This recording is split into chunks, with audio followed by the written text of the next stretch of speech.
이제 이더리움은 이제 단순한 코인이 아니고 어떻게 보면 블록체인 업계의 대표적인 인프라라고 보는 게 맞는 것 같습니다. 법적 근거를 통해서 규제 친화적인 행보를 보이고 있는 코인들의 어떤 상승률이 더 높다는 측면에서 리플의 어떤 좀 장기적인 상승 흐름은 좀 더 이제 명확하다고 볼 수가 있습니다. 그래서 사실 추구하는 방향이 다르기 때문에 투자자분들의 어떤 성향에 나눠서 이제 좀 선택을 해야 될 것 같고요. 개인적으로는 지금 현존하고 있는 쓰임새가 이더리움이 지금 압도적이기 때문에 이더리움에 조금 더 좀 가능성이 높지 않은가, 뭐 제 개인적인 의견을 드립니다. 잃지 않는 코인 투자 차트에 답이 있습니다. 매달 둘째 주와 넷째 주 수요일에 진행되는 유튜브 무료 특강 아래 링크를 통해 신청하세요. 네, 안녕하세요, 구독자 여러분. 저는 인피니트 블록이라고 하는 가상자산 업체를 운영하고 있기도 하고, 최근에 머니리셋이라는 스테이블 코인 관련된 책을 내기도 한 저자이기도 한 정구태라고 합니다. 반갑습니다.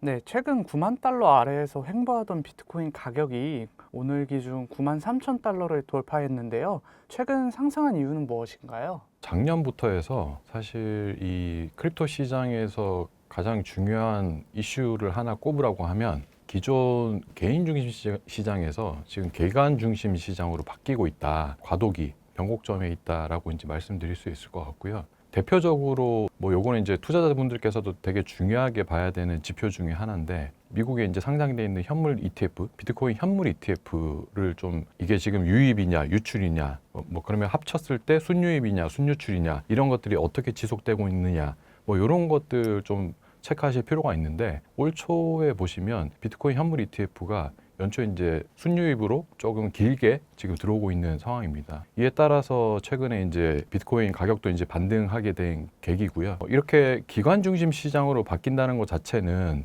이제 더 이상 이제 단기 트레이딩 중심이 아니고 중장기적인 관점에서 자금이 유입이 되고, 이에 따라서 이제 변동성이 조금 축소되고, 지금은 반등이지만 앞으로 이제 추세가 어떻게 될지 좀 가늠해 볼 수 있는 그런 중요한 시그널이라고 보시면 좋을 것 같습니다. 최근 비트코인과 더불어 알트코인도 반등하는 모습을 보였는데 대표님께서는 최근 알트코인 흐름은 어떻게 보고 계신가요?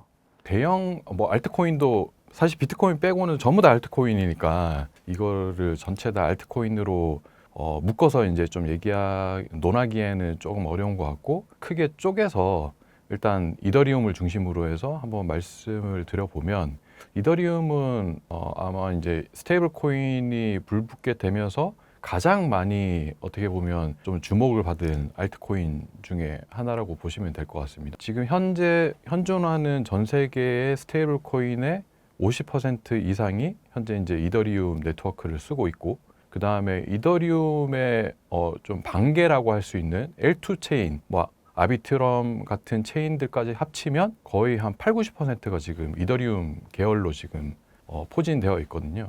이에 따라서 스테이블 코인의 기술적 레일을 이더리움이 실제로 깔고 있다. 그리고 화폐가 지금 이제 토큰화 되었지만 앞으로 뭐 이제 RWA라고 해서 실물 연계 자산들이 하나씩 이제 등장을 하게 될 텐데, 그 역시도 스테이블 코인과 마찬가지로 이더리움이 굉장히 좀 핵심적인 역할을 할 거다라는 이제 기대감 때문에 좀 주목을 많이 받고 있는 것 같습니다. 그에 따라서 이더리움을 단순히 블록체인 기술로만 보는 게 아니고 금융 상품으로도 좀 볼 수 있겠다라는 차원에서 작년에 이제 이더리움 ETF, 현물 ETF도 이제 출시하게 됐죠. 그래서 이런 이제 복합적인 어떤 내러티브로 인해서 이더리움의 어떤 좀 주목성이나 이더리움이 알트코인에서 차지하는 비중들이 좀 더 커지고 있다라고 이제 볼 수 있을 것 같습니다. 다만 이제 이더리움 같은 경우에는 그러면 아까 전에 제가 말씀드린 RWA로 가기 위해서 핵심적인 네트워크를 할 거다라고 이제 투자자들이 많이 예상을 하시는데,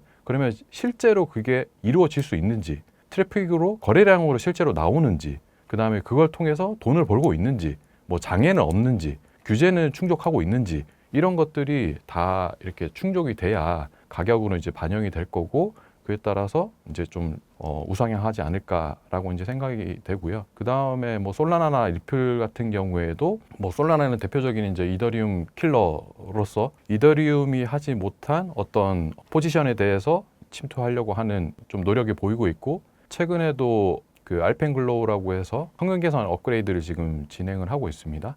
그래서 안 그래도 이제 그 가격도 싸고 거래 가격도 싸고 이 트래픽도 이제 굉장히 빠르게 처리하는데 이거를 아예 금융권 수준으로 비자나 마스터에 비견될 정도의 어떤 빠른 속도로 지금 업그레이드하고 있는 상황이고요. 실제로 그런 업그레이드가 기술적으로 완성도 있게 나오는지, 그 다음에 이런 업그레이드를 통해서 실제 실물 자산에 어떤 기여하는 바가 충분한지, 뭐 이런 것들이 향후에 이제 솔라나 가격 흐름에 중요한 변곡점이 되지 않을까 싶습니다. 리플은 우리나라 사람들이 가장 좋아하는 리플은 규제하고 굉장히 직결되어 있죠. 그래서 각국의 규제 완화에 따라서 그리고 각국의 어떤 규제 완화 속도에 맞춰서 블록체인 네트워크를 채택을 할 때 리플이 그 후보군에 들어갈 가능성이 굉장히 많습니다. 그래서 제도권 확산에 따라서 리플이 채택되느냐 안 되느냐 뭐 이런 것들 굉장히 중요할 것 같고요. 최근에 또 가격이 또 많이 오른 게 이제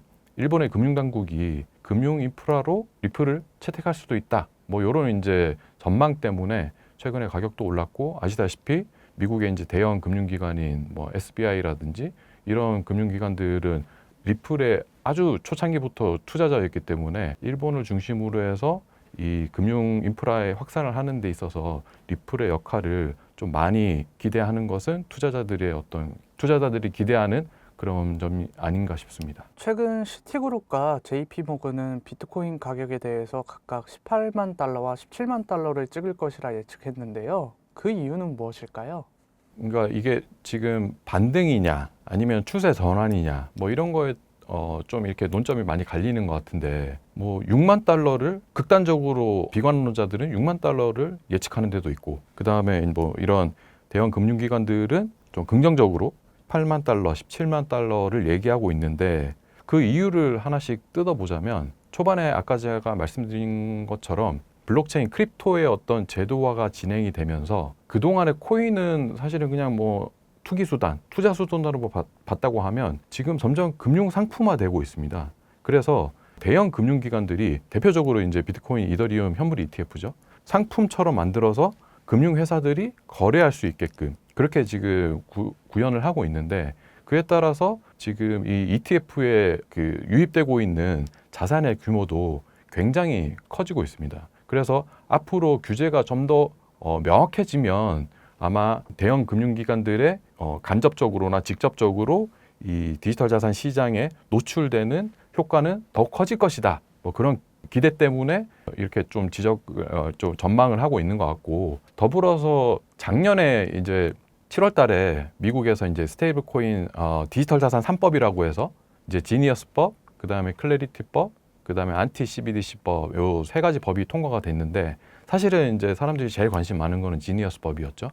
지니어스법은 뭐 하원 통과하고 상원도 통과해서 대통령 이제 행정명령 서명까지 끝냈고, 그래서 이제 법안 감독 규정이라든지 시행령을 지금 다듬고 있는 단계고요. 하원은 통과했지만 지금 상원에서 막혀 있는 클래리티법이라는 게 있습니다. 클래리티법은 뭐 지니어스법처럼 이렇게 압축된 법안이죠. 이렇게 그 용어를 그냥 압축하는 법인데, 클래리티라는 단어처럼 디지털 자산에 대해서, 가상 자산에 대해서 명확하게 하자.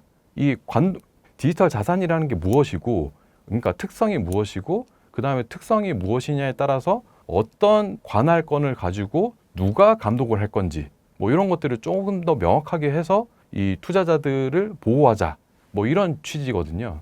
그래서 이게 코인이라는 것 자체가 사실 이게 상품이 될 수도 있고 화폐가 될 수도 있고 약간 주식하고 비슷하게 될 수도 있고 여러 가지 이제, 그리고 막 이런 기능들이 이제 혼재되어 있는데, 그런 것들을 조금 갈라서 이게 증권성이 있으면 증권, 그 다음에 그냥 코인이라고 하면 우리가 흔히 알고 있는 코인이라고 하면 코인, 뭐 상품, 그 다음에 스테이블 코인, 화폐 같은 역할을 한다고 하면 스테이블 코인, 이런 식으로 이제 좀 구분하게 되고, 그에 따라서 관할 부처도 이제 달라지게 됩니다. 대표적으로 비트코인 ETF와 같은 이런 상품들은 이 상품으로 취급을 해서, 디지털 상품은 CFTC라고 해서 상품거래위원회에서, 미국의 상품거래위원회에서 규제를 하게 됩니다. 그동안에는 모든 이 코인의 어떤 정의가 불분명해서 증권거래위원회라고 하는 SEC에서 전부 다 관할을 했거든요. 그러다 보니까 코인을 전부 다 증권성이 있나 없냐, 그리고 증권성에 매몰돼서 이제 보다 보니까 이게 사실 이제 리플도 굉장히 그것 때문에 이제 기나긴 소송을 했었고 그런 것들 때문에 이게 사실 증권성이랑은 상관이 없는데 이거는 상품으로 그냥 단순한 어떤 디지털 금융 상품으로 보는 게 맞는데 라는 이제 목소리가 커지면서 이제 상품으로 하나 구분하게 됐고 두 번째로 이제 투자계약증권은 사실 이제 말씀드렸다시피 그냥 증권입니다. 이건 주식이고요. 주식이라서 요거는 기존대로 SEC에서 이제 관할을 하게 됩니다. 그리고 마지막으로 스테이블코인은 약간 복잡한데 이거는 화폐 성격을 가지고 있어서 발행자에 대한 감독 권한은 OCC라고 해서 통화감독청에서 이제 너는 스테이블코인을 발행해도 돼, 안 돼. 스테이블코인 발행사에 대한 지위를 획득을 하는 거고요. 그 이후에 운영에 대해서는 SEC하고 같이 병합해서 이제 관리 감독을 하게 됩니다. 이처럼 이제 이 디지털 자산을 한 곳에 다 묶어가지고 뭐 그냥 알아서 하세요, 알아서 감독하세요. 이게 뭐 보기에 따라서 다릅니다. 이런 뷰에서 이제는 조금 더 체계적으로 자산에 대한 어떤 정체성도 이제 명확하게 하고 그에 따라서 관리 감독 권한 체계도 좀 더 이제 명확하게 하는 그렇게 되면 그러면 이게 어떤 효과가 있느냐라고 하면 이런 코인에 대한 불확실성이 이제 제거가 됩니다. 우리나라에서도 지금 계속 이제 그런 논의들이 있어 오고 있는데 과연 이 코인이라는 게 비트코인도 추구하는 방향이 다르고 이더리움도 추구하는 방향이 다르고 뭐 토큰 증권도 다르고 그다음에 스테이블 코인도 또 다르고 다 다른데 그냥 묶어서 이거 규율할 수가 없거든요. 그래서 이런 것들을 하나하나씩 이제 분절해서 규율 체계를 만들고 그에 따른 합리적인 감독 권한을 행사하는 것이 이게 이제 이 산업 발전에도 맞겠다. 그에 따라서 기대 효과는 금융회사들이 그러면 여기에 이제 쉽게 투자할 수가 있는 거죠. 증권성이 없는 코인, 그러니까 이건 상품이야. 상품이라고 이제 인정을 하면 그러면 그거는 금융 상품으로서 구성을 하면 되는 거고 그 다음에 이건 증권성이 있어. 이거는 거래소의 상장보다는 가상자산 거래소 상장보다는 토큰 증권 쪽으로 가서 토큰 증권을 통해서 투자계약증권이든 아니면 신탁수익증권이든 여기에 맞춰서 발행을 하고 유통을 하게 하는 게 맞겠다. 그 다음에 스테이블 코인 같은 경우에는 한국은행과 금융위원회가 이제 같이 합동으로 규율하는 게 맞겠다. 뭐 이런 것들이 이제 체계가 잡히게 되는 거죠. 그에 따라서 한국의 이제 뭐 대형 금융회사들, 뭐 미래에셋이나 아니면 한국투자증권이나 NH증권이나 이런 회사들이 이제 여기에 디지털 자산에 그 정의가 뚜렷하고 그다음에 관할권이 명확하니까 여기는 이제 투자에도 이런 그 법적인 리스크는 없겠다. 이에 따라서 이제 기관들이 이제 많이 투자하게 되는 그런 이제 어떤 선순환 효과를 가져오지 않을까라고 이제 예상을 하고 있고 그런 기대감에 사실은 이제 또 이 크립토 시장을 제도화의 어떤 원년으로 보고 있는 거 아닌가라는 생각이 듭니다. 미국의 베네수엘라 공습으로 코인 시장 또한 한때 흔들거렸는데요. 베네수엘라 공습이 코인 가격에 장기적으로 어떤 영향을 미칠까요? 단기적으로 살짝 충격을 받긴 했죠. 베네수엘라 공습 자체가 굉장히 사실 좀 예상을 못한 거라서 이게 사실 어떤 국제적 정세 그리고 크립토 시장에 있어서 어떤 영향을 미칠까에 대해서 다들 판단이 안 서다 보니까 사실은 이제 단기적으로 조금 하락하긴 했는데 굉장히 빠르게 또 원복하기도 했습니다. 그래서 결론적으로는 생각보다는 그래도 영향이 크진 않았다. 어떻게 보면 단기 변동성을 제공한 그냥 이벤트에 불과했다라고 이제 평가할 수 있을 것 같고요. 그 이유를 좀 찾아보자면 사실 베네수엘라라는 국가가 우리 투자자분들께서도 혹시 베네수엘라라는 국가가 어디에 붙어 있고 그 다음에 어떤 역할을 하고 있고 어떤 국가인지 그리고 여행은 가본 사람이 심지어 있는지 뭐 이런 것들도 되게 의문이잖아요. 베네수엘라가 전 세계에 있어서 금융 시스템 특히 통화 질서에서 미치는 영향이 별로 크지 않습니다. 핵심 국가가 아니고요. 그에 따라서 사실 뭐 공습을 한다고 하더라도 이게 국제적인 정세를 넘어서 코인 시장까지 넘어오는 것은 굉장히 제한적이겠다라고 이제 판단을 했던 것 같고요. 다만 이제 이게 단기적 이벤트로 끝났지만 만약에 이게 지금도 이제 트럼프 대통령이 많이 공격을 당하고 있지만 이에 대한 찬반 논란에 있어서 많이 영향을 받고 있지만 이런 것들이 좀 더 확산된다든지 아니면 베네수엘라하고 또 이제 뭐 석유 매장량이 또 많다고 하니까 이런 지정학적 불확실성이 장기적으로 이제 커질 수 있는 건 아닌지 이런 거에 따라서 이 코인 가격에도 좀 영향을 미치지 않을까라고 이제 예상이 되고 있습니다. 그래서 이런 이제 단기성 이벤트로 지금은 단기성 이벤트로 보이지만 이 국제 정세는 또 어떻게 될지 모르는 거기 때문에 좀 유심히 지켜보고 그에 대한 투자 판단을 하는 것이 좀 중요하다고 보고 있습니다. 최근 투자자들 사이에서 갑론을박이 많은 내용을 뽑자면 비트코인이 반등을 했는가 안 했는가에 대한 내용일 것 같습니다. 대표님께서는 어떻게 보시나요? 이 갑론을박이 있는 것 자체가 코인, 그러니까 비트코인에 대한 가격 방향성이 정해지지 않은 거라고 생각이 듭니다. 반등이라는 것 자체는 사실 이제 저점을 찍고 이제 올라온다는 얘기거든요. 이게 그러면은 추세적인 전환이냐라고 보기에는 아직은 좀 어려울 것 같아요. 왜냐하면 지금 계속 저점을 테스트하고 그 다음에 그 상방을 뚫지 못하고 이런 반복되는 흐름들이 계속 나타나고 있거든요. 우리가 지금 최근에 이제 9만 달러를 좀 넘어서 이제 조금 이제 저점 아까 비관론자들이 얘기하는 6만 달러까지는 가지 않겠다. 뭐 이런 이제 조금 어떤 확신은 좀 생겼지만 여전히 아직까지는 이게 그러면 9만 달러 뚫고 10만 달러, 12만 달러, 16만 달러까지 가겠다. 이거에 대한 확신은 아직은 좀 부족한 것 같습니다. 그래서 추세적인 전환은 아닌 것 같다라고 보는 게 이제 제 판단이고요. 그래서 조금 더 장기적인 관점에서 조금 이런 국제적인 정세나 이런 것들을 조금 봐야 될 것 같고 앞으로 그나마 다행인 것은 비트가 더 이상 이제 하락하지 않고 이 반등을 해줬다는 데 좀 중점을 둬야 될 것 같고 뭐 이런 베네수엘라 같은 이런 이벤트성 악재에 있어서도 좀 꿋꿋하게 버텨줬다. 이런 것들은 굉장히 좀 의미 있는 좀 사건이라고 봐야 될 것 같고요.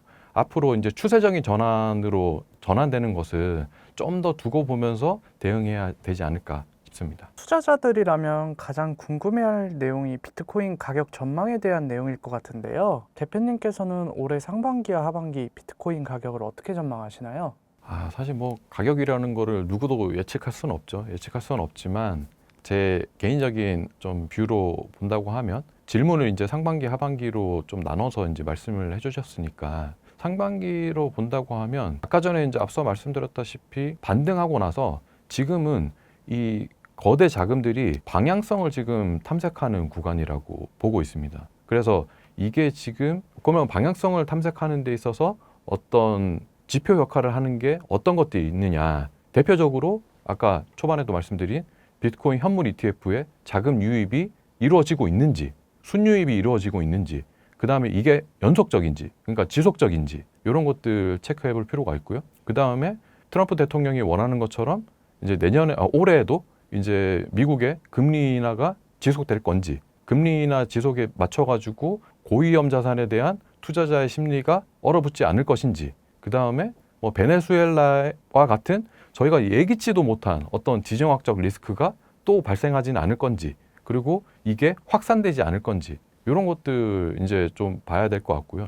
이에 따라서 개인 투자자뿐만 아니라 기관 투자자들의 방향성이 이제 좀 정해지는 구간이라고 상반기는 생각을 하고 있습니다. 이에 따라서 저는 이제 조심스럽게 상방을 가리키지 않을까 싶은데 그렇게 되면 하반기 때 기관 자금들이 하반기 때 조금 많이 이쪽 시장에 들어오게 될 것 같고요. 그나마 조금 타이밍적으로 조금 호재라고 하면 미국의 중간 선거가 있습니다. 중간 선거가 있어서 이게 아마 주식 시장 주식 그 투자자분들도 굉장히 관심이 많을 텐데 사실 이제 중간 선거 결과에 따라서 이 트럼프 대통령의 어떤 좀 레임덕이 빨리 오느냐 아니냐 뭐 이런 지배력이 이제 가늠을 받게 되는데 그에 따라서 돈이 많이 풀리게 되면 당연히 이제 코인 시장으로도 많이 몰리게 될 것 같고 그에 따라서 미국의 이제 어떤 사실 이제 주식도 그렇지만 이제 경제적으로 그리고 코인 이 업계에서도 사실 트럼프의 입이 굉장히 중요하잖아요. 그래서 트럼프 대통령이 어떻게 하느냐에 따라서 이 시장의 좀 흐름이 달라질 것 같다. 하지만 긍정적으로 저는 하반기 때 어떤 이 중간 선거를 앞두고 상승을 위한 어떤 호재를 이제 내놓을 것 같고 그에 따라서 코인 시장도 수혜를 받게 되지 않을까 싶고요. 다만 이제 조심해야 될 부분은 절대 지금 방향성이 정해지지 않았기 때문에 한 곳에다가 몰빵하는 것은 소위 이제 몰빵이라고 하는 그런 그냥 갖고 있는 자산들 그냥 투기하듯이 베팅하는 몰빵은 굉장히 유용하다. 그래서 지금은 사실은 이제 분할 매수가 좀 적절할 것 같고 그에 따라서 급등하는 시기 그리고 안정적으로 이제 상승하는 시기에 맞춰가지고 좀 이렇게 단기적으로 대응하는 그런 마인드가 좀 필요하지 않은가 생각됩니다. 최근 투자자들 사이에서 이더리움의 가치가 점점 높아지는 것 같습니다. 대표님께서는 이더리움을 어떻게 보고 계신가요? 이제 이더리움은 이제 단순한 코인이 아니고 어떻게 보면 블록체인 업계의 대표적인 인프라라고 보는 게 맞는 것 같습니다. 이더리움은 그동안 비트코인 이후에 대표적인 코인 발행으로 인해서 투자자들한테 이제 각광을 받았지만 사실은 이게 과연 쓸모가 있느냐에 대해서는 굉장히 물음표였거든요. 근데 하지만 지금 스테이블 코인을 비롯해서 앞으로 나오게 되는 RWA, 뭐 STO 이런 것들에 가장 최적화된 그리고 경험과 기술과 모든 총망라된 어떤 인프라 역할을 하게 되지 않을까 싶습니다. 그동안의 이더리움의 행보를 보면 굉장히 신중하지만 점진적인 업그레이드를 통해서 이 성능을 이제 계속 개선하게 됐고요. 그리고 그 성능도 사실 이제 계속 안착을 하면서 그동안 이제 무중단된 상태를 지금 이어오고 있습니다. 이게 이제 굉장히 중요한 거고요.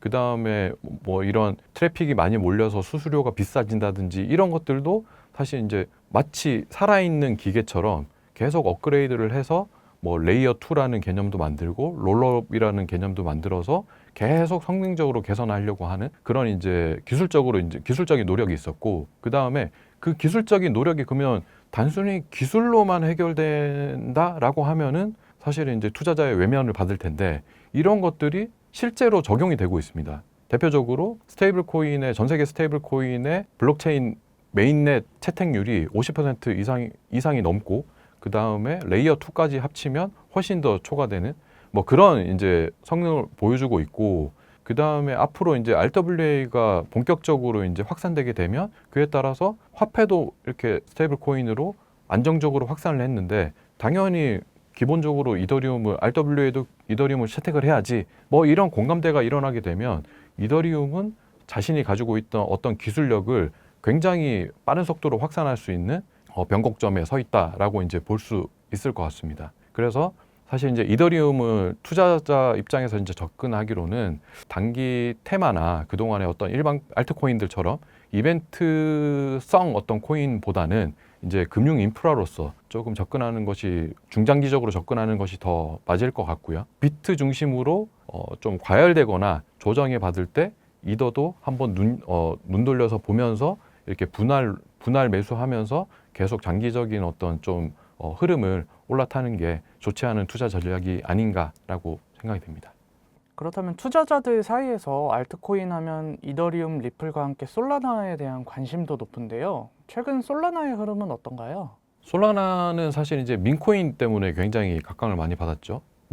지금은 사실 뭐 민코인도 크게 이제 유행이 좀 뒤떨어지긴 했지만 너도 나도 민코인에 대해서 이제 발행을 할 때 가장 저렴하고 가장 빠르게 발행할 수 있는 네트워크가 바로 솔라나다라고 해서 민코인들이 뭐 트래픽으로 많이 몰리긴 했습니다. 하지만 이제 민코인이 그닥 뭐 현재 시점에 봐서는 그렇게 성공한 케이스라고 보긴 어려운데, 대신에 솔라나 입장에서는 굉장히 좋은 일종의 샌드박스 테스트를 했다. 왜냐하면 자신들은 우리는 이더리움보다도 빠르고 그다음에 저렴해요 라고 이제 기술적으로 홍보를 많이 했는데 그걸 누가 알아? 누가 그거를 검증을 해봤어?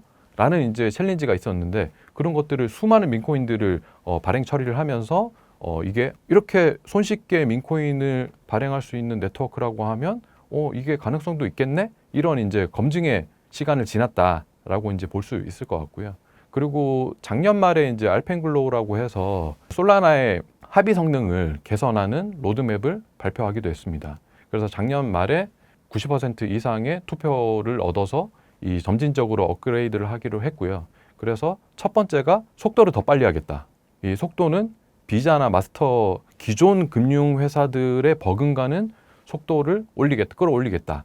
그 다음에 이에 따라서 대량 처리가 가능하고 저렴한 수수료를 제공을 하겠다. 저렴한 수수료는 또 이제 이더리움의 L2 개념을 또 가지고 와서 솔라나는 집중된 네트워크를 처리하는 중앙장부식으로 이제 관리를 하고, 나머지 이제 그러니까 기능을 분화해서 속도를 개선하는, 지금도 속도가 빠르지만 더 빠르게 하겠다. 그래서 전통 금융권과 싸우겠다. 뭐 이런 이제 청사진을 내놓은 바가 있습니다. 이에 따라서 예상하기로는 뭐 올해 이제 1분기 내에 메인넷 배포를 하겠다고 하는데 사실 요거는 이제 조금 두고 봐야 될 것 같고요. 왜냐하면 기술적 검증 과정에서 뭔가 좀 오류가 생기거나 하면 안정성이 더 중요하기 때문에, 왜냐하면 그냥 기존에 굴러가던 솔라나 메인넷을 셧다운 시키고 이거를 붙일 수는 없거든요. 계속 운영하는 상태에서 업그레이드를 해야 되기 때문에 안정성이 굉장히 중요합니다. 그래서 1분기 때 목표는 이제 1분기 때 오픈인데 그거는 조금 두고 봐야 될 것 같고, 하지만 시장에서 기대하는 거는 그래 솔라나가 선택하는 방향이 맞아라고 이제 바라보고 있는 것 같고요.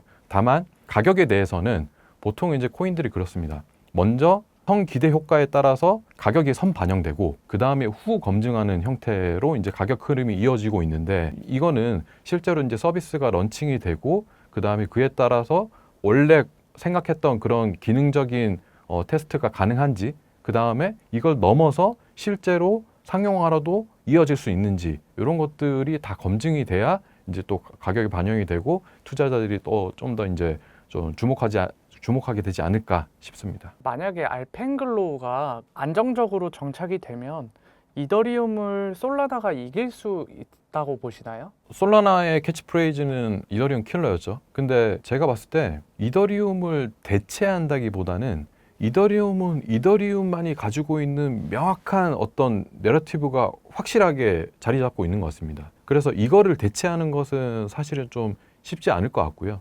다만 이더리움이 지금 커버하지 못하는 분야, 대표적으로 이제 민코인에서 보여줬죠. 아니면 뭐 새로운 어떤 내러티브가 또 테마가 나왔을 때 그거에 따라서 이더리움이 커버하지 못하는 영역에 있어서 솔라나가 일부 그 시장을 잠식하지 않을까라고 이제 생각이 되고 있고요. 그래서 제 생각에는 이더리움을 대체한다기보다 이더리움을 보완하는, 그리고 이더리움도 마찬가지로 이제 비트코인을 보완하는 어떤, 뭐 비트코인을 대체한다는 게 아니고 이더리움도 마찬가지로 비트코인을 보완하듯이 솔라나도 이더리움을 보완하는 그런 어떤 공생적인 관계로 성장하지 않을까 생각이 됩니다. 국내 투자자들 사이에서 리플에 대한 애정은 깊은데요. 대표님께서는 최근 리플의 흐름 어떻게 보고 계신가요? 리플은 사실 한국인이 가장 사랑하는 코인이고, 리플에 대한 내러티브는 명확합니다. 송금 결제 네트워크 시장에 있어서 강자가 되겠다, 대체제가 되겠다라는 이제 명확한 목적성을 가지고 있습니다. 초기부터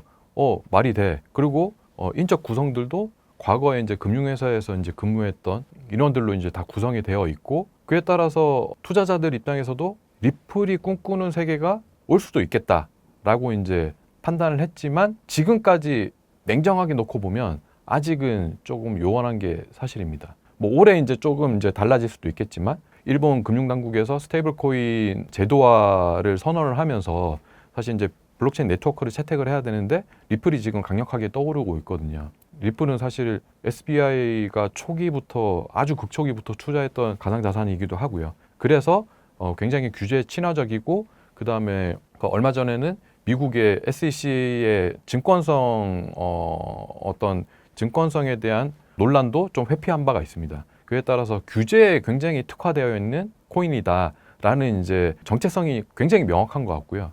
근데 다만 이게 정체성이 너무 명확하다 보니까 사실 이게 제도화가 더디면 더딜수록 사실은 좀 이게 좀 확산 속도가 느려지고, 그에 따라서 투자자들이 또 이제 또 외면을 받기도 하는 거죠.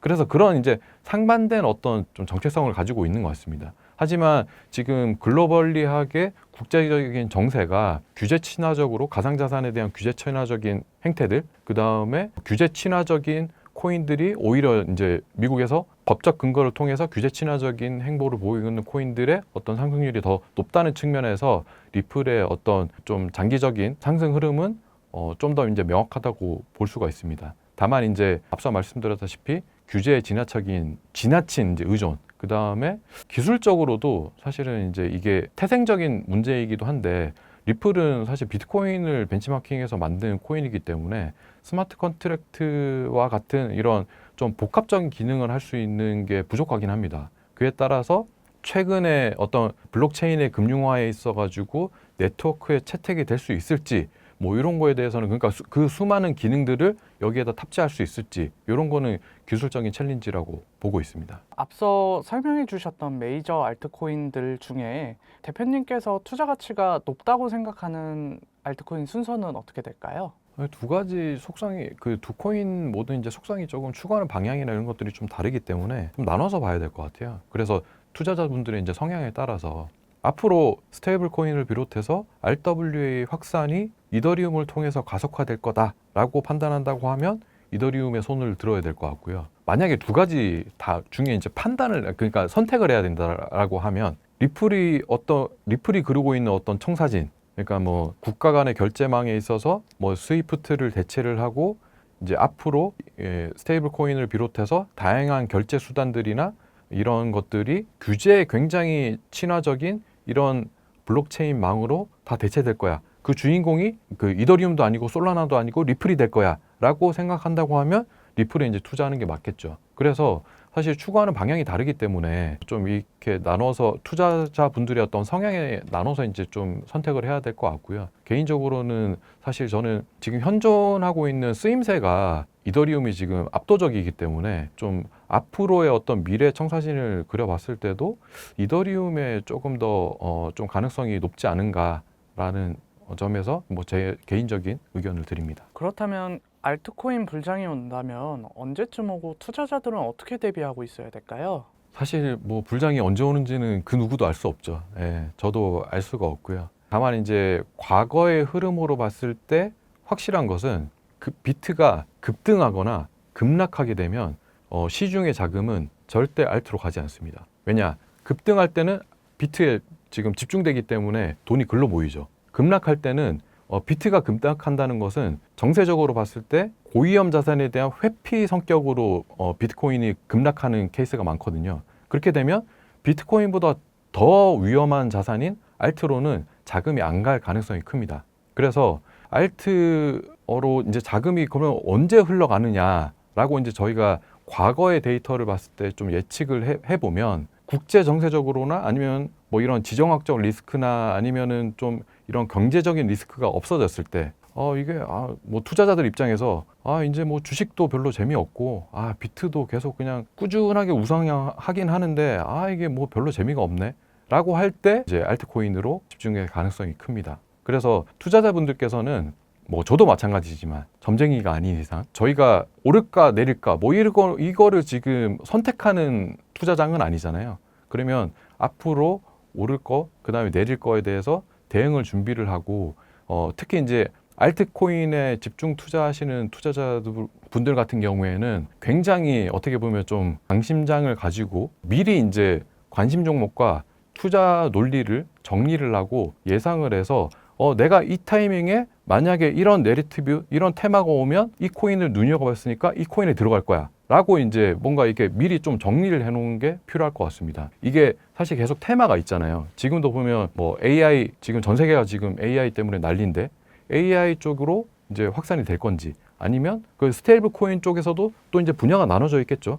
뭐 결제 쪽이 먼저 이제 올 건지, 송금 쪽이 올 건지, 뭐 디파이 쪽이 올 건지, 뭐 이런 것들 보면서 그 섹터에 있어서 굉장히 강점을 보이고 있는 그리고 가능성이 있는 알트코인들은 어떤 걸까? 당연히 이제 스터디 굉장히 많이 하셔야 되고요. 그에 따라서 그런 장이 올 때 남들보다 뭐 반발자국 앞서서 투자하는 어떤 좀 그런 좀 해안이 있어야 될 것 같고요. 그래서 알트코인 투자는 사실 이제 장기 투자가 아닌 이제 일종의 이제 사이클 투자라고 볼 수가 있는데 그에 따라서 이제 수익이 났을 때 현금화하는 일부 현금화해서 뭐 그게 이제 스테이블 코인이 될 수도 있고요. 현금화하는 습관을 이제 들여야 될 것 같고 그 다음에 너무 과열된 분위기에서는 좀 냉정함을 되찾으면서 내가 목표한 가격에 있어서는 이게 달성을 했으면 이게 현금화하는 습관을 좀 들여야 될 것 같고요. 타이밍으로 보자고 하면 비트코인이 안정이 되거나 글로벌리하게 유동성이 확대되거나 투자자 심리가 안정이 됐을 때 이 알트코인이 폭발적인 성장을 한 케이스가 많이 있습니다. 그래서 그런 타이밍도 좀 눈여겨보시고 아무튼 알트코인은 사실 굉장히 어려운 굉장히 고난도의 투자 기법이긴 합니다. 그래서 일반 투자자들보다는 좀 전문적인 투자자분들께서 접근하시는 게 좋지 않은 방향이 아닌가 싶습니다. 코인 시장이 반등하는 모습을 보였지만 여전히 많은 투자자들이 물려있는 상황일 것 같은데요. 어떻게 대응해야 할지 조언 한 말씀 부탁드립니다. 아까 말씀드렸다시피 이런 비트나 뭐 알트나 이더리움이나 이런 대형 코인들 같은 경우에는 장기적인 관점에서 이게 실제로 기술적으로 오류가 없어. 기술적으로도 안정해. 그렇다고 하면 그 다음은 그러면 실사용에 가능해? 그리고 실사용을 통해서 실제 돈을 벌고 있어? 활용성이 극대화되고 있어? 이런 것들이 이제 장기적인 관점에서 좀 보시는 게 중요할 것 같고요. 그래서 단기적인 가격 흐름보다는 그런 장기적으로 내가 생각한 게 뭐 주식 시장도 마찬가지지만 AI가 올 거야, 전기차가 올 거야 이런 좀 큰 그림에 있어 가지고 좀 방향성을 정해서 장기적인 투자로 접근하시는 게 좋을 것 같고요.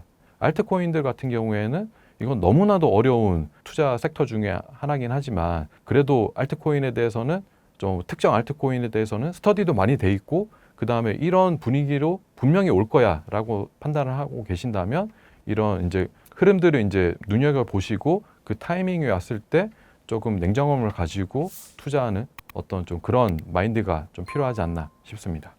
네, 최근 들어 스테이블 코인에 대한 관심이 뜨거운데요. 10배 이상 커진다고도 하는데 질문 드리기 앞서 스테이블 코인이란 무엇인지 간략하게 설명 부탁드립니다. 시티은행에서 발간한 발표자들을 보니까 2030년경 되면 스테이블 코인 발행사의 미국 국채 보유량이 전 세계 1등인 일본을 이제 뛰어넘을 거라고 하더라고요. 그거를 계산해 보면 한 10배 정도 됩니다. 그럼 국채 보유량이 10배가 됐다는 것은 스테이블 코인 발행량이 이제 10배가 된다는 말과 거의 동일한 거죠. 이처럼 전통 금융권에서도 스테이블 코인 확산에 대해서 좀 긍정적으로 바라보고 있는데 그럼 스테이블 코인이란 무엇이냐? 스테이블 코인은 쉽게 말해서 그냥 디지털 법정화폐다라고 보시면 됩니다. 디지털 법정화폐가 그러면 대표적으로 이제 디지털 달러고요. 전 세계 스테이블 코인의 99% 이상이 달러로 지금 이루어져 있기 때문에 뭐 사실 디지털 달러라고 해도 과언이 아닌 것 같습니다. 그러면 디지털 달러라는 말은 현존하는 실제 통용되고 있는 달러의 가격을 지금 1대1로 추종하고 있는 그런 코인이다. 원래 이제 코인이라는 것은 뭐 비트코인도 그렇고 이더리움도 그렇고 가치에 따라서 가격이 실시간으로 계속 바뀌게 되는데 사실 이제 스테이블 코인은 그 현존하고 있는 달러의 가치를 100% 완벽하게 기술적으로 추종하게 만든 그런 코인이다라고 이제 보시면 될 것 같습니다. 그러면 대표님께서는 향후 스테이블 코인 시장을 어떻게 전망하고 계신가요? 지금 전 세계 스테이블 코인 시장이 하나로 따지면 한 450조 가까이 됩니다. 굉장히 짧은 시간에 급속도로 커지긴 했지만 뭐 아직 여전히 전통 금융 시장에 비해서는 그닥 그렇게 큰 규모라고 볼 수는 없을 것 같고요. 저는 앞으로 스테이블 코인 시장이 굉장히 커질 거라고 예상을 하고 있습니다. 왜냐하면 지금 스테이블 코인은 사실 이제 크립토 투자자들이 이제 뭐 거래소나 아니면 디파이 시장에서 손쉽게 쓸 수 있도록 만든 어떤 코인인데 이런 것들이 실생활과 접목되면서 굉장히 큰 파장을 일으키게 됐거든요. 그에 따라서 각국의 이제 중앙 정부나 아니면 중앙 은행에서도 굉장히 관심을 가지게 되는 그런 양상을 띠게 됐고 특히 이제 작년 중반기에는 미국에서 이제 스테이블 코인 전문 법안인 지니어스법까지 통과가 됐거든요. 그렇게 되면 실생활도 충족을 하고 그 다음에 법적 요건도 충족하는 새로운 형태의 디지털 화폐가 탄생하게 되는 겁니다. 그렇게 되면 이제 앞으로 실생활에서도 이제 뭐 월급을 스테이블 코인으로 받는다든지 아니면 부동산을 스테이블 코인으로 산다든지 이제 더 이상 법정 화폐를 가지고 있지 않더라도 스테이블 코인으로 쓸 수 있는 환경이 만들어지게 됩니다. 과거에 저희가 좀 돌이켜 보면 뭐 이런 간편 결제 시장이 커짐에 따라서 이런 인터넷 전문은행이 생기고 그냥 IT만 하던 핀테크 기업들이 과연 금융기관급의 어떤 안정성과 편의성을 제공할 수 있을까? 뭐 그거를 과연 믿을 수 있을까? 의심하는 어떤 좀 세력들도 분명히 있었는데 지금 와서 아무도 그런 거에 대해서 반문을 갖지 않습니다. 세상은 엄청나게 빨리 바뀌었고요. 저는 스테이블 코인도 마찬가지로 지금은 스테이블 코인 발행사를 어떻게 믿지? 아니면 스테이블 코인 나는 한 번도 써본 적이 없는데 하지만 이게 곧 행동으로 이루어지고 습관이 되면 앞으로 퍼지게 되는 것은 순식간이다 라고 이제 말씀드리고 싶습니다. USDT, USDC 등 여러 스테이블 코인이 있는 걸로 알고 있는데요. 지금 있는 스테이블 코인 중에 가장 주목할 만한 스테이블 코인은 무엇일까요? 전 세계 스테이블 코인의 점유율을 보자면 USDT가 한 60%, 그 다음에 USDC가 한 25% 정도 되는데 지금 현재 스코어로 놓고 보면 그런데 나머지 이제 뭐 수많은 몇십 종류의 몇백 가지의 이제 스테이블 코인이 나머지 이제 뭐 한 15% 정도 차지하고 있고요. 현재 스코어로 보면은 USDT가 지금 압도적인데 사실은 시장에서 각광받고 있는 것은 USDC입니다. USDC는 초창기부터 금융권의 투자를 받아서 굉장히 규제 친화적으로 만든 코인입니다. 그래서 USDT하고 USDC하고의 어떤 차이점을 단편적으로 말씀드려 보면 USDT는 굉장히 시장 친화적이다. 그 다음에 USDC는 굉장히 규제 친화적이다.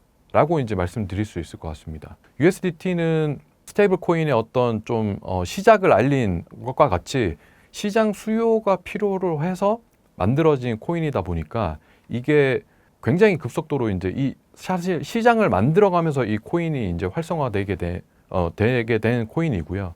그에 따라서 USDT는 반면에 이제 그러면 약간 소위 말해서 자금 세탁이라든지 불법적인 자금으로도 사용하려고 하는 사람들의 접근을 좀 편리하게 하는 그런 측면에 있어서도 약간 법적인 이슈가 생길 수도 있습니다. 하지만 USDC는 초창기에 아예 만든 사람 창업자부터도 금융기관 출신이고 투자자들도 금융기관들이었고 그 다음에 이 미국 정부가 요구하는 규제에 맞춰서 계속 만들어갔던 것들이 그리고 제휴하고 있는 파트너십을 맺고 있는 기업들도 대부분 금융회사나 아니면 핀테크, 빅테크 기업들이 대부분입니다.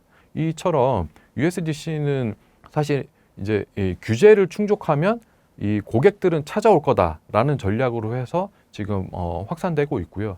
앞으로 지니어스법이 시행되고 그 다음에 클래리티법도 통과되게 되면 아마 그 USDC의 어떤 장악력은 더 커질 거라고 예상을 하고 있고요. 번외로 지니어스법이 시행되게 되면 테더는 미국에서 이제 활동을 못합니다.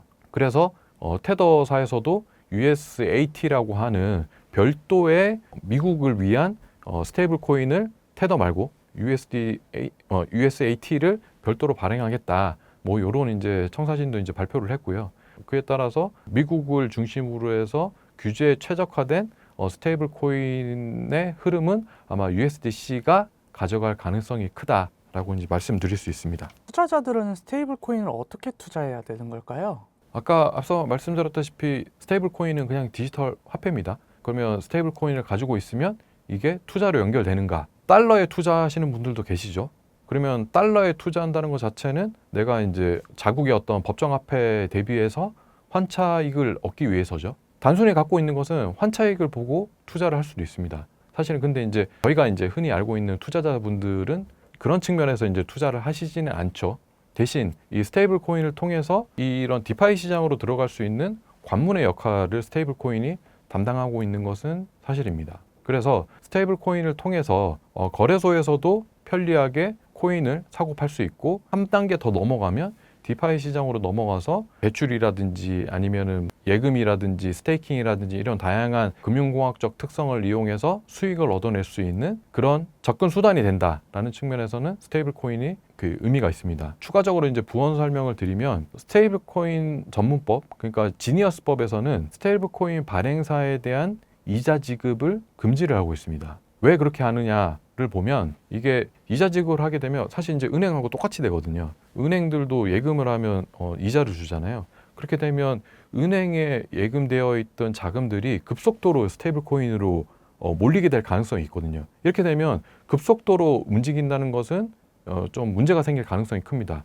왜냐하면 이제 일명 이제 뱅크런이 생기게 되는 거고 은행 사이드에서는 그리고 스테이블 코인 발행사 입장에서도 과도한 트래픽이 몰리게 되면 이게 네트워크 오류나 이런 생각지도 못한 이제 부작용이 생길 수 있거든요. 그러면 국가적인 전체적으로 보면 얻을 수 있는 게 하나도 없는 거죠. 그래서 현재는 이제 지니어스법에서는 스테이블 코인 이자 지급을 금지하고 있는데 또 이것도 반면 또 이제 우회해서 아까 전에 제가 스테이블 코인을 발행사를 통해서 제가 이자를 받을 수는 없지만 사실 또 거래소 가면 이자를 또 주거든요. 뭐 그게 스테이킹이라든지 아니면은 뭐 이자 농사라는 이름으로 해서 그 이자를 지급을 하고 있습니다. 그래서 미국의 이제 코인베이스도 그렇고 해외에 뭐 우리나라는 지금 지급하고 있지 않지만 지급하는 거래소가 없지만 코인베이스라든지 바이낸스에 가면 한 3, 4% 정도의 어떤 그 이자 수익을 현재도 주고 있습니다. 이게 기술적으로는 이자라고 안 볼 수도 있습니다. 하지만 투자자들이 보기에는 이자 수익을 주고 있기 때문에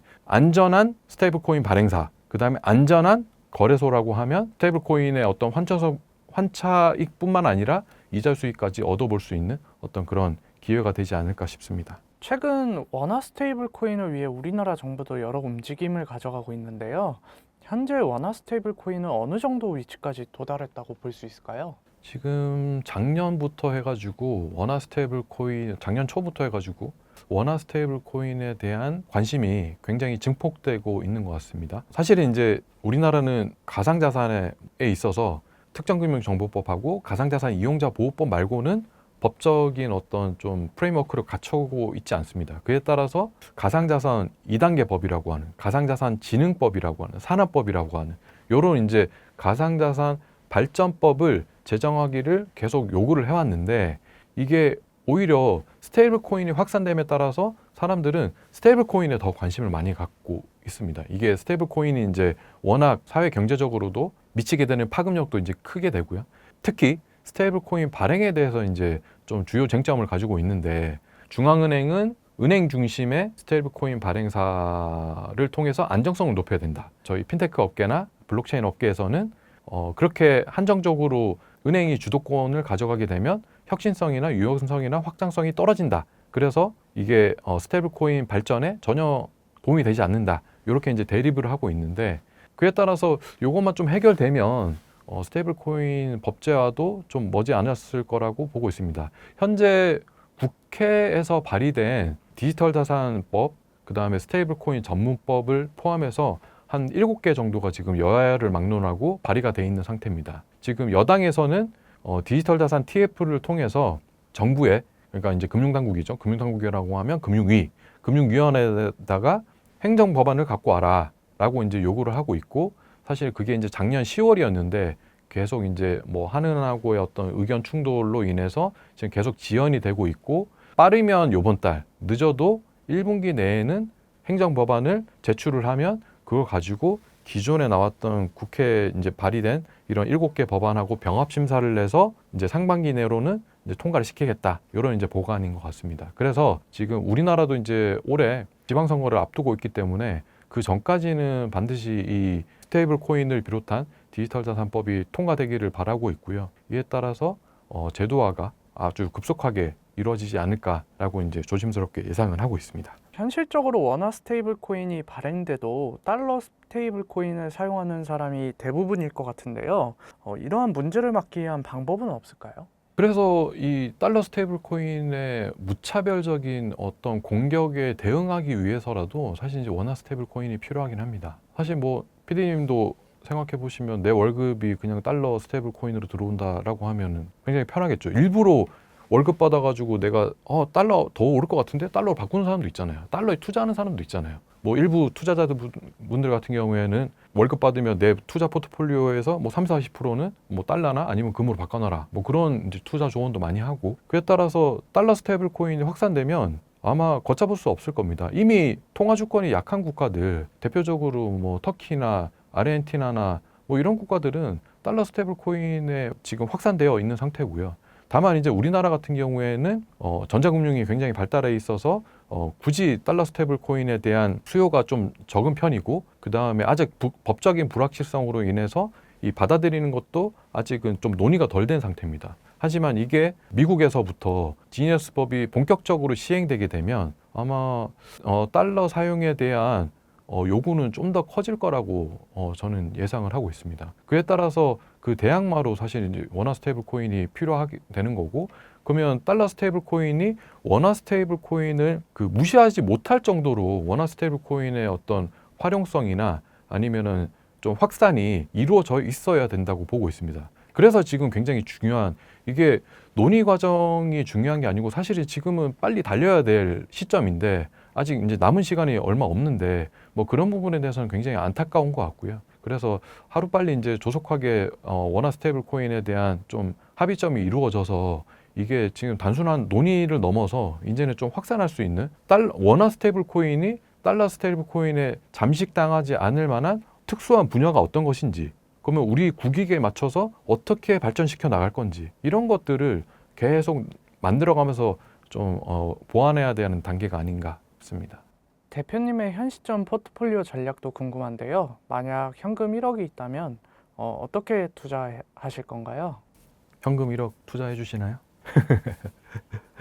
앞서서 계속 말씀드렸지만 내가 투자 자금이 있다고 해서 온전히 몰빵할 수 있는 시장은 전혀 아닙니다. 지금은 방향을 탐색하는 시장이고요. 그에 따라서 저는 그 분할 매수를 굉장히 중요하게 생각하고 있습니다. 그래서 시점을 놔두고 나의 가용 자산하고 비교해서 특정 기간을 정해도 좋고요. 시점을 정해도 좋고, 그 시점에 따라서 내가 분배하는, 아까 전에 이제 그 코인의 특성에 대해서도 계속 말씀드렸지만 내가 비트코인을 중요하게 생각할 건지, 이더리움, 솔라나, 리플 아니면 그 외에 다른 알트코인들, 내가 중요하게 생각하고 내가 방향성을 예측한 코인에 대해서 분할 매수하는 것을 저는 강력하게 추천을 드립니다. 그래서 어느 한쪽에 치우치지 말고 좀 이렇게 내가 생각한 흐름이 왔을 때 이 코인은 무조건 수혜를 받을 것이다, 이런 코인들 중심으로 해서 좀 분할 매수하는 것을 추천을 드리고요. 저는 개인적으로 비트 70%, 그 다음에